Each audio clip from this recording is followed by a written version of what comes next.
Buntut dari kasus pemukulan kepada kader PDIP bernama Suparjianto tersebut, Joko Santoso kini dicopot dari jabatannya sebagai Ketua DPC Kota Semarang, Jawa Tengah oleh Majelis Kehormatan Partai Gerindra.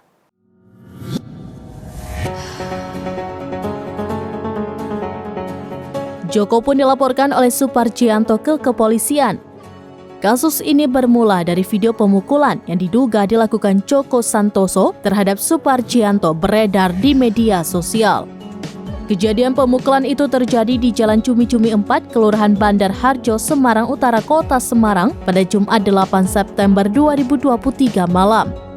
Dari rekaman CCTV yang beredar tersebut terlihat sosok yang diduga Joko Santoso menunjukkan gestur marah kepada seorang warga. Diketahui warga tersebut ternyata Suparjianto. Joko menginformasikan bahwa orang yang ada di video tersebut merupakan dirinya. Namun, ia membantah telah melakukan pemukulan terhadap kader PDIP. Ia mengaku hanya mendorong korban, namun tidak di bagian muka. Joko membenarkan bahwa ia marah terhadap Suparjianto. Kemarahannya tersebut dipicu karena masalah pemasangan bendera. Joko mengatakan beberapa bulan lalu ia tidak mempermasalahkan adanya pemasangan bendera PDIP di wilayah RW di kampungnya. Ia menambahkan mungkin karena warnanya yang telah usang, bendera-bendera tersebut dicopot dan digantikan dengan bendera yang baru. Namun yang membuatnya kesal yakni pemasangan bendera PDIP hanya di RT tempat rumahnya berada.